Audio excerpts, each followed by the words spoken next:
গো। কে গান গায় সখী? সখী দিয়া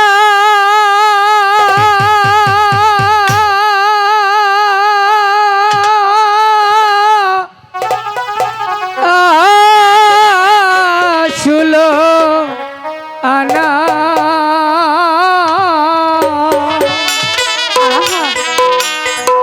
বেইলা তোমায় লাগছে ভালো মুখে এ বলা যায় না। ঠিক আছে, এদিকে বেইলা আসো। তোমায় লাগছে ভালো মুখে এ বলা যায় না। এখন বলো, চলেই তো এসেছো।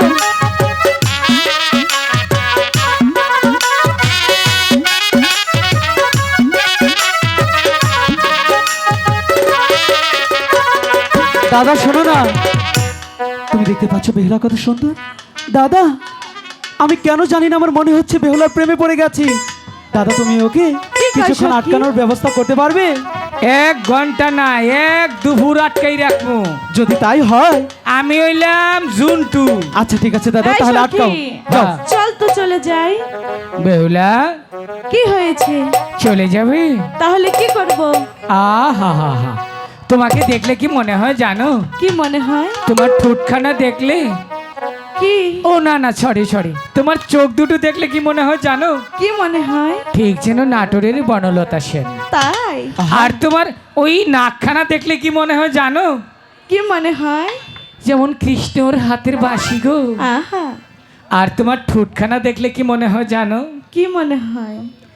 তুমি লাল ডালিমের ডানা, তারপর পিয়াজেরি ভাষার মতো তোমার ঠোঁটখানা। ঠিক চুপ আছে দাদা, দেখি আই সখী, এটা না তো। তাহলে চলেই যাব আমরা। তুমি লাল ডালিমের ডানা, কমলা লেবুর কুমার মতো তোমার ঠোঁটখানা গো।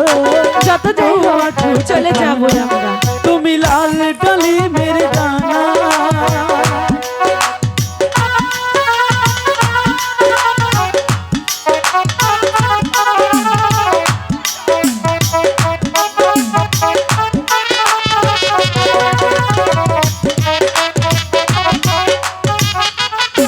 থামুন। বুঝেছো দাদা? বুঝি আটকাও নাই। আটকাও, বেহুলা চলে যাবে তো। চলে যাবে?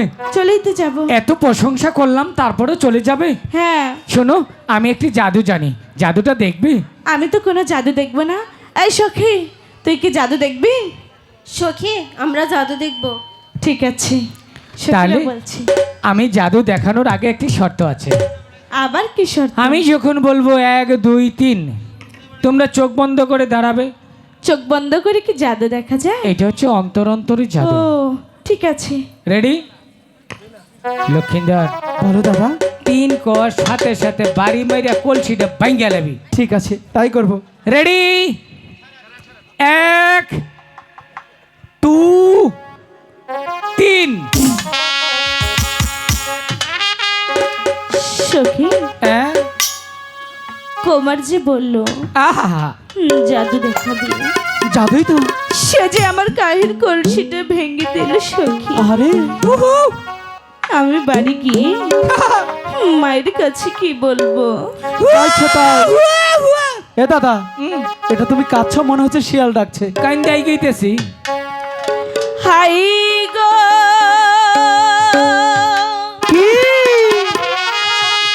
কি কাহারনে আইলা হাবিনা আমি ভালো বাহানিরা আর পুরে ভালো তো।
আমি তোমার সামনে মাটির কলসি ভেঙেছি কলসি চাই না তো। তাই বলে তুমি ভেল ভেল করে কাঁদছো? তুমি আমার মাটির কলসিটা দাও না।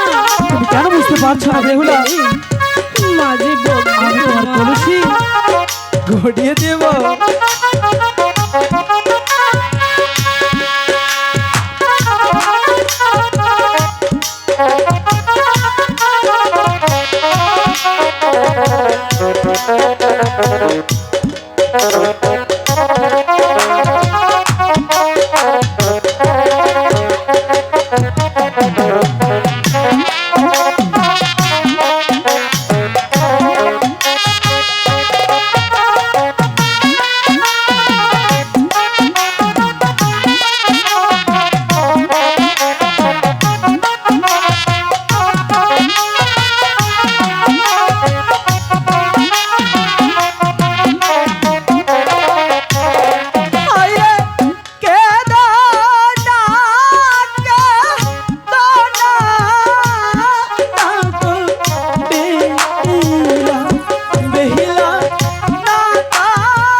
দাদা বাদাম বিক্রি করছো?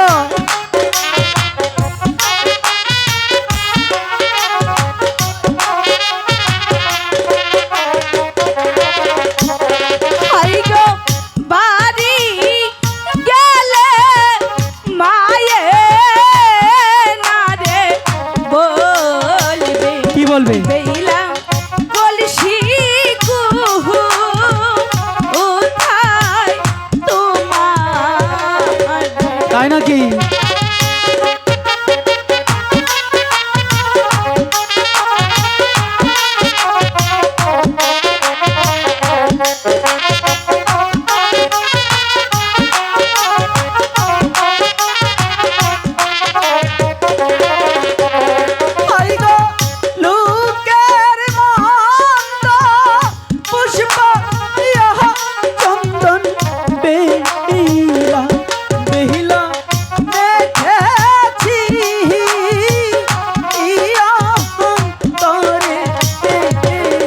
তাতে কি হয়েছে? আমি বাড়ি গেলে মাঝে আমাকে অনেক বকবে। আমি কেমন করে বাড়িতে যাব? তুমি এমন করে কেঁদো না, তোমার চোখের জল যে আমার প্রাণে সহ্য হচ্ছে না বেহুলা। তুমি যদি এমন করে কাঁদো তাহলে যে আমার অনেকটাই কষ্ট লাগে। তাই বলছে কি দাদা মনে হয় সিন্নি করেছে এই দরবারে এসে। বাদামের সিন্নি? হ্যাঁ, বাদামের সিন্নি। ভালো করেছে। আহা গো, দাদুদের বেশি করে দাও।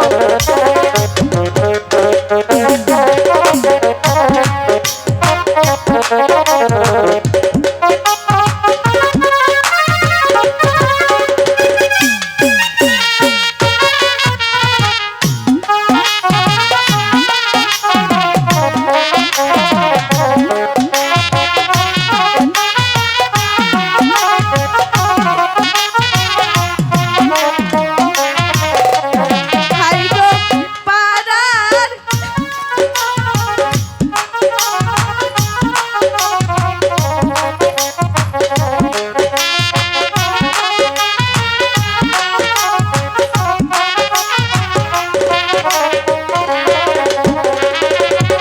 হয়েছে। এই যে শোনো, তুমি আচ্ছা। পাগল হয়ে গেছো, কাঁদতে কাঁদতে মাথা ঠিক নেই। এই দাদা, এই তুমি কি করছো ওদিকে গিয়ে? তোমার দাদারকে সিন্নি দেওয়া হয়নি? এই দাদা হয়নি? বাদামের সিন্নি? বাদাম দিচ্ছ? আরে তোমার বাদাম পেয়ে দাদি নানিরা খুশি। এ দাদা শোনো না, নানি আর বাদাম নিল দাঁতে টুটে দাদে ভয় পেয়েছে শরম তো। পেয়েছি। বলি কি দাদা শোনো না, ঠিক আছে। বেহুলা যে কাঁদছে কলসি ভেঙেছে বিদায়। লোকাই বলো তুই বেহুলাকে বল। কি বলবো? ওই তো সামনে বকুল গাছ, হ্যাঁ সে বকুল তলায় দাঁড়িয়ে হ্যাঁ, একটু অপেক্ষা করতে, আচ্ছা আমি বেহুলার কলসিটা গড়িয়ে দেব। আচ্ছা বেহুলা, শোনো না, বলুন। আমি তোমার যেমনটি কলসি ভেঙেছি তার চাইতে ভালো কলসি গড়িয়ে দেব। বলে কি, ওই বকুল গাছের নিচে গিয়ে কিছুক্ষণ অপেক্ষা করো, ততক্ষণে আমি তোমার কলসি নিয়ে আসছি। ঠিক আছে, ঠিক আছে, যাও। তাই করছি। দাদা বলেছি। ঠিক আছে, তুই যা, আমিও আসছি। ঠিক আছে, তাই চলো।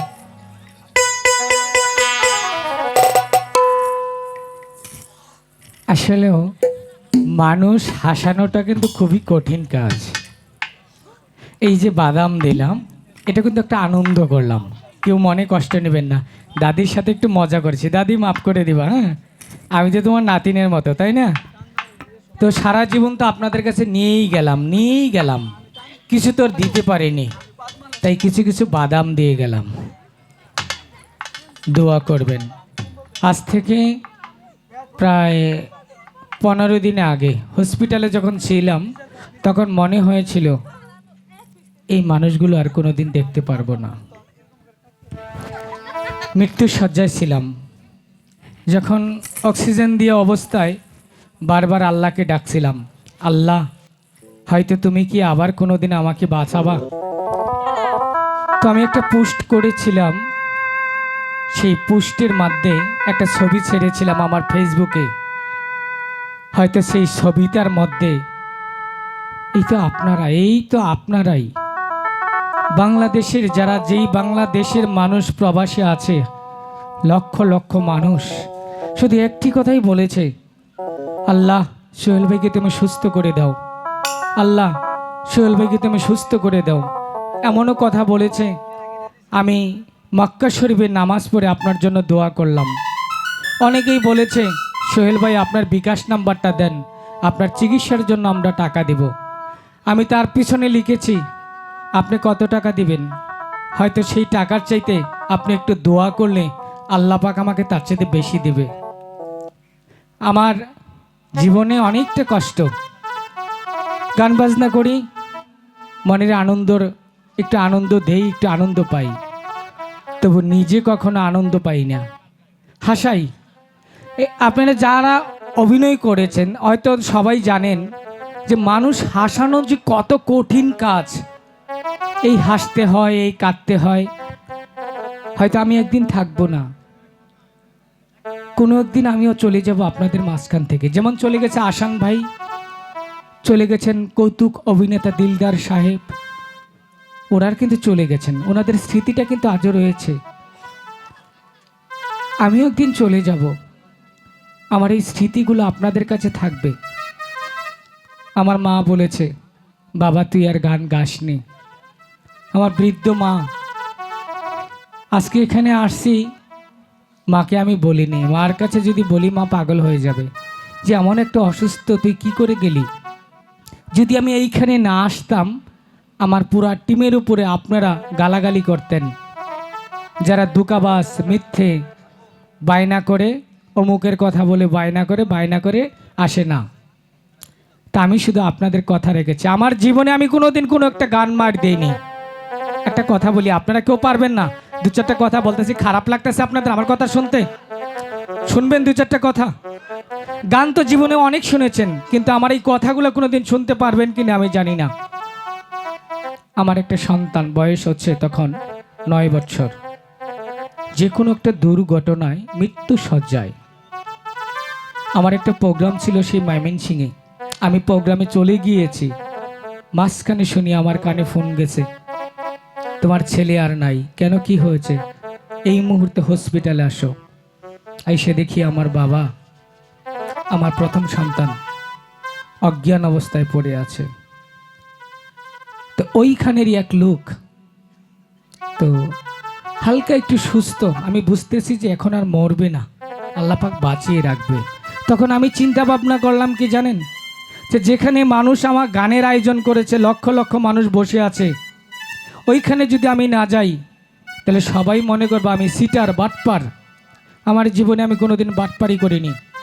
দুনিয়ার কেমন একটা লোকে বলতে পারবেন না যে সোহেল আমার কাছ থেকে মিথ্যা কথা বলে 5টা টাকা নিয়েছে? আছেন কেউ বলতে পারবেন? পারবেন না, কারণ আমি হারাম জিনিস পছন্দ করি না, যদিও গান গাই আমি সৎ উপার্জন করি।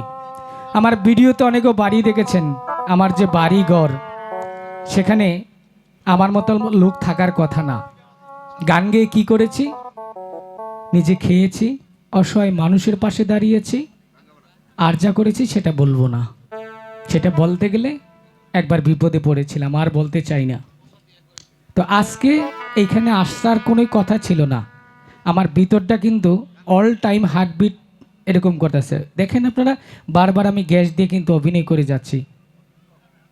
যখন আপনাদের এই মুখগুলা দেখি না, তখন আমি নিজেও যে অসুস্থ আমি ভুলে যাই। আজকের এই সুহেল কি করে হলো? রাস্তার মানুষ বাংলাদেশের এত ভালোবাসা পাবো আমি তো কল্পনা করিনি। আমার মা আমার বাবা তো আমাকে নিয়ে অনেক গর্ব করে যে সোহেল আমাদের সন্তান। আমি শুধু আমার বাবার সন্তান নয়, আমার মায়ের সন্তান নয়, আমি সারা বাংলাদেশের মানুষ, প্রত্যেকটা মানুষের সন্তান।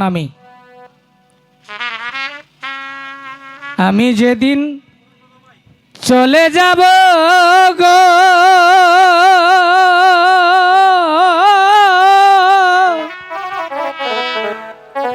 এই পৃথিবী ছেড়ে, কিছু স্মৃতি থাকবে বন্ধু তোমাদের ভিতরে রে। আমার মরার খবর পাইলে তোমরা, আমার মৃত্যুর সংবাদ পাইলে তোমরা একটু দোয়া কইরো রে। একদিন আমি চলে যাব এই পৃথিবী ছেড়ে। আমার এই গানটুকু কোনো একদিন আপনাদের হৃদয় নাড়া দেবে। যদি কোনো দিন ভুল করে থাকি আমাকে ক্ষমা করে দেবেন। হয়তো এইরকম ক্ষমা চাওয়ার যোগ্য তো নাও হতে পারি। আজকের এখানে গান পরিবেশন করলাম, যতটুকু করেছি ভুল হলে আমাকে সবাই ক্ষমা করবেন। সকলের পায়ে ধরে বলি, আমার প্রতি কেউ দাবি শুভ রাখবেন না। সকলে ভালোবাসা রইল। আল্লাহ হাফেজ। আপনারা চলে যাবেন না, গান কিন্তু শেষ হয়নি।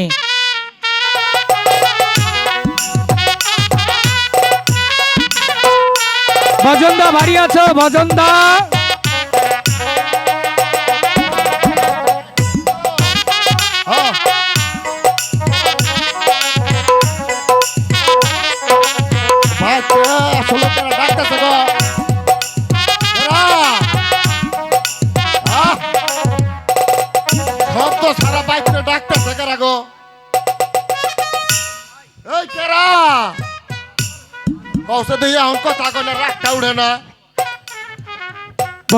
তুমি এই বজনদা, শোনো না দাদা, ও আমি ডাকছি তোমাকে। তুমি? হ্যাঁ দাদা। বলে কি দাদা, কও তুমি আমার একটি কাজ করে দিতে পারবে? কি কাজ তোমার? তন্ত্র মন্ত্র পড়ে হ্যাঁ, একটা জাদুর কলসি গড়িয়ে দিতে হবে, পারবে? এই যে একটা কথা কলসিটা কইলা। কেমন হবে জানো? বলো। এই পৃথিবীর সবাই দেখে সেটা মাটির কলসি, শুধু আমি আর বেহুলা যেন দেখতে পারি এটা স্বর্ণের কলসি। তুমি হইলে আমার নাতি, হ্যাঁ, এত সুন্দর করে একটা কলসি বানাই দিমু, মানুষে টেরি পাবো না যে এইটা স্বর্ণের কলসি। আচ্ছা ঠিক আছে, হালকা হালকা গান গাও আর আমি বানাইতে থাকি। ঠিক আছে, তাহলে ভালো করে কলসিটা করো। হ্যাঁ, ওমর ভাবের দাদা রে, আহা, আরে ওমর প্রাণের দাদা রে, ওরে সোনা রূপা মিছিল করিয়া কলসি গড়াইয়া রে, ওরে সোনা রূপা মিছিল করিয়া কলসি গড়াইয়া রে।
আমাদের দাদা রে।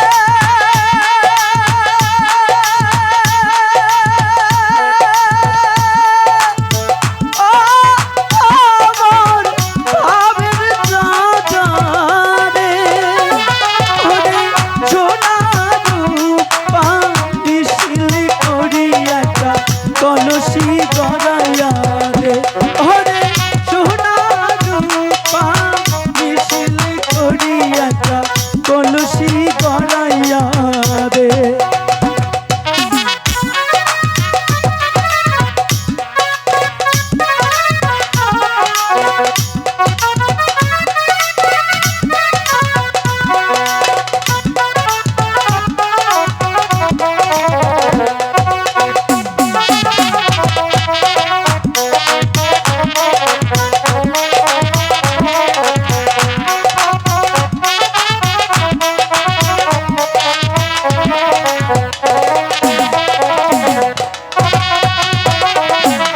সেইখানে দিও খোদাই না কো রে গো দাদা আইগো ওই না বেহুলার না।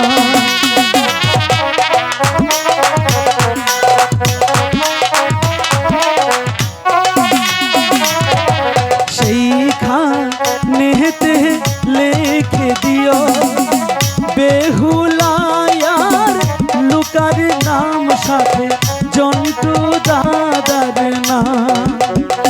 ওমর ভাবের দাদা গো, ও আমার প্রাণের দাদা গো, ওরে সোনা রূপা মিশিল করি একটা কলসি গড়াইয়া দাও, ওরে সোনা রূপা মিশিল করি একটা কলসি গড়াইয়া দাও, ওরে সোনা রূপা মিশিল করি একটা কলসি গড়াইয়া দাও।